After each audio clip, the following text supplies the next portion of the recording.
নমস্কার, কেমন আছেন সবাই? আশা করি সবাই ভালো আছেন। আমিও খুব ভালো আছি। আজকে নতুন একটি ব্লগে আপনাদের স্বাগত জানাই।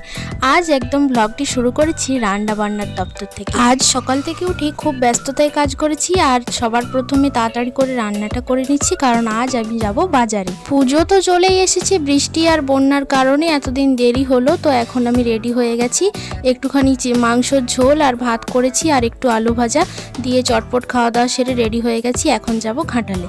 বাজারের মধ্যে আসতে না আসতেই প্রচুর বৃষ্টি হচ্ছে, আর এই যে আমি এখন আছি দোকানে। এখানে প্রচুর ভিড় আজকে, এই জন্য একটুখানি অপেক্ষা করছিলাম। মোটামুটি তাড়াতাড়ি করে মালপত্রগুলো করে নিয়ে এখন এই যে ট্রেকারে উঠে পড়েছি। এটা একদম আমার বাড়ির কাছে গিয়ে নামবে, যার জন্য একটুক্ষণ দেরি হচ্ছে ঠিকই, কিন্তু এতে হলে এক গাড়িতে যাওয়া হবে।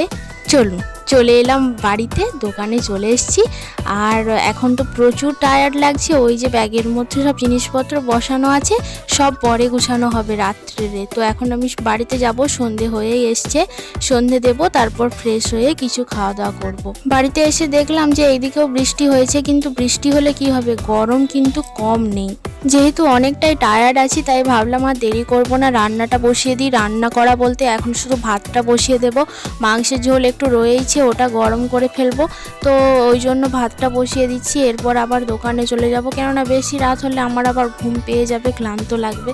তো ওই জন্য ভাতটা বসিয়ে দিচ্ছি। জিনিসপত্র যা কিছু কেনা হয় প্রতিবার আমি একলা যাই কিনতে ঠিকই, কিন্তু দোকানের কোনো কিছুই আমি একলা রেডি করি না। কর্তামশাই এখনো বাড়ি আসেনি পুজোর জন্য, তারও পার্সেলের প্রচুর চাপ আছে। তার সাথে বন্যার জন্য তো অনেকটাই নাজেহাল অবস্থা।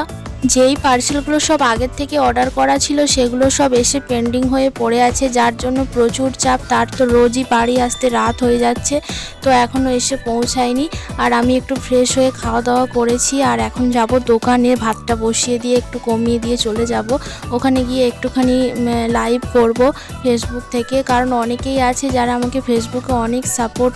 আমার এই 1 বছরের দোকান জীবনে আমি কিন্তু এমন বহু ভালোবাসার মানুষকে পেয়েছি, যারা আমার দোকানে এসে কমেন্ট করেছে যে তোমাকে ফেসবুকে দেখি, তোমার ভিডিও দেখি, ফেসবুক থেকে দেখে এসেছি ভিডিও থেকে। তো এইরকম আমি অনেক শুনেছি, সেই জন্য এই ভালোবাসার বন্ডিংটা আমার কিন্তু রাখতে ইচ্ছে করে।